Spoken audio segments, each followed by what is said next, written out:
Fallout 76 doesn't really end at level 50. There's still a whole lot to do outside of that, and towards the end game, you spend a lot of your time just trying to gather certain resources, increasing reputation, or trying to get that specific set of armor. So you're clearly not finished. There isn't a credit roll, and there's not a finish line that hasn't been set by the player themselves. It's really just you continuing the story that you had, or you continuing the goal that you had before. I didn't do the Scorched Beast Queen until well after level 100, but by level 50, 55, 60, you should have already completed the main story quest and gotten through all of that, in my opinion. But there is no step-by-step, this is exactly how you play. Endgame is a long process, and it's a commitment. You might as well just put a ring on it at this point, because you will spend some time doing a lot of the same thing. But the beauty of it is you start to get into a routine to where you enjoy the world as you are doing these things. And you discover new stuff all the time just by looking around and being aware. And the way that I kind of play it now, with a goal in mind of like needing overeaters and needing a couple intelligent mods and stuff like that, I kind of log in not with a step-by-step play. I just know that I need to get lots of legendaries, and I need to scrap them and get scripts so that I can buy like legendary modules and keep things going that way. And you kind of figure out your little method to the madness. And now, I'm not a huge challenge person. I do tend to do these as I go about. But your weeklies and your dailies get you score rank, and your score rank can get you so much stuff when you go to the season. And there's really neat things in here. Sometimes they really help. I think the big one last time was, I believe this gives you a stat boost. And then in the Blood and Rust, I think, or it was a Fallout First thing, it was the 9-ball table, was pretty good. But there's lots of neat stuff in here that you can get, and it can help you. The atoms always super useful. Scout banners are really helpful. The score boost can help you tons. That's just really cool. More atoms, perk coins, bobbleheads, score boosters. Like, it's really something to look into. And then the main thing about the end game is you're scrapping a lot of legendaries by giving them to the feller down at the Rusty Pick. I can't remember his name, and it's also kind of a weird name. But you only have so much that you're allowed to get from him at a time, so you kind of do it in bunches. And I think it's like 400 script a day is what you're allowed to get, but you're kind of just 500 script. Getting rid of these things, and I have a little list on my computer screen that tells me all of the mods that I currently have, which stars they are, and what I'm looking for. But my normal way of doing this is I go straight in there, I sell as many as I can get for his script, and then for the rest of the day, I'm usually just scrapping things and trying to get stuff from, trying to get like the intelligence mod or something.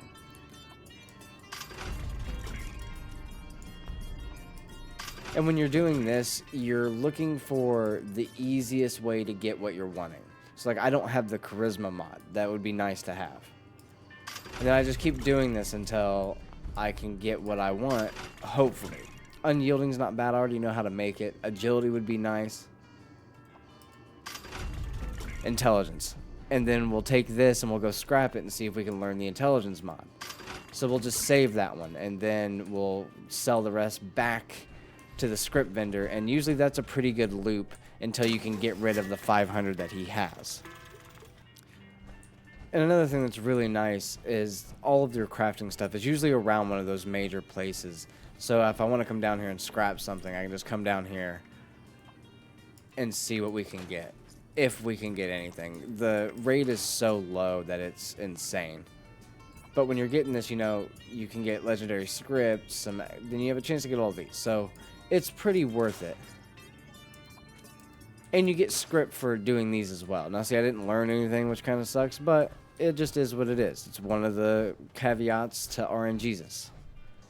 You learn that towards the end game, you're really just taking one thing and you're trying to get each piece.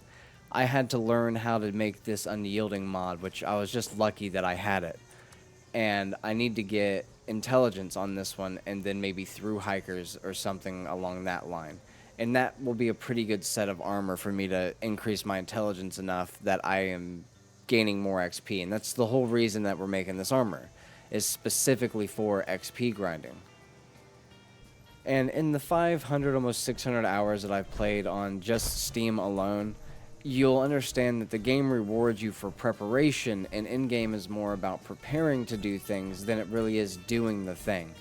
The raid has mechanics that you have to get used to, and maybe a stealth build's better for phase 2 instead of phase 1, and maybe you need a few people that kind of know what you're doing to kind of walk you through it, and that's perfectly okay.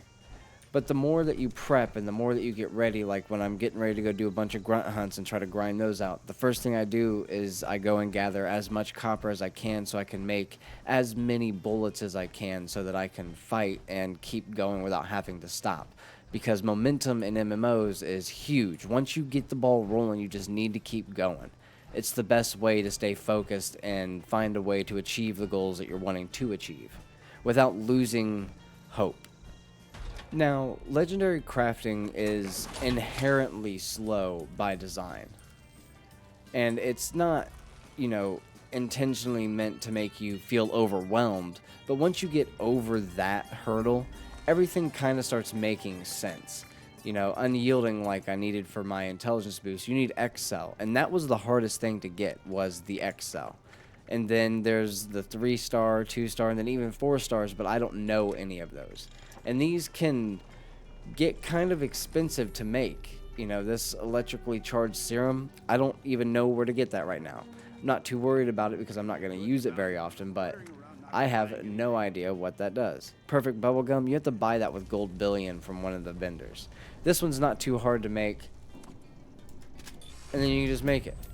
So now we got the heavy hitters mod. It's not worth a ton of money, but you could probably sell it at your camp if you wanted to make some money, and it didn't cost that much.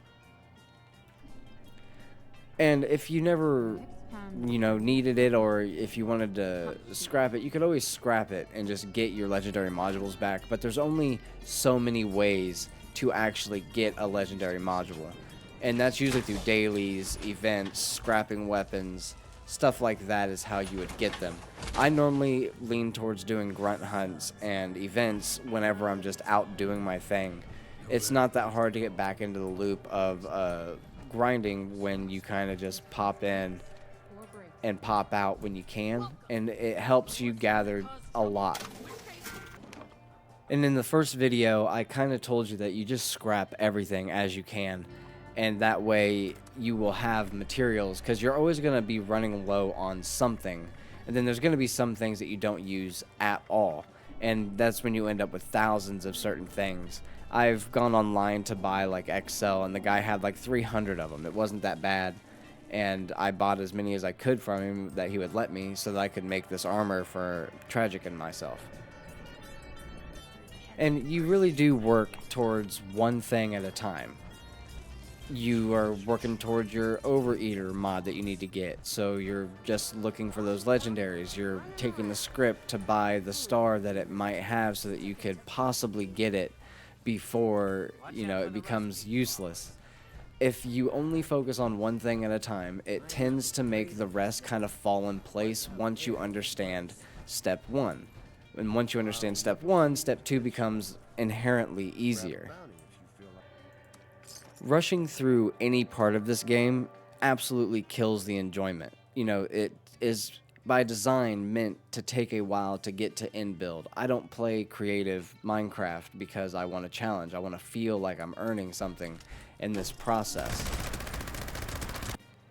And once you complete a couple grunt hunts, there's a chance that you're going to get a head hunt. If you can save those up, you could run those for practically all day. It really isn't that crazy. And now that I've kind of gotten a grip on how I want to do things, you gotta treat your build as a long-term goal. The perks really aren't the hardest part of it all. You know, getting your perk system and just making sure that you have perks that synergize with one another, including your legendary perks. It's all an important part of it all, and it takes time to get each one of even just these. You know, I think level 50 is the first one, then it's 100, then 150, and then 200, something along those lines. And that's all something that just becomes a project that you casually start completing as you're playing the game. And if you're doing it right, you're leveling up as you go. You know, I don't really spend a lot of my days worrying about what level I am, and I spend a lot of my days worrying about the next thing that I need to accomplish in order to achieve my goal. And you know, as you begin preparing for everything, I'm stuck.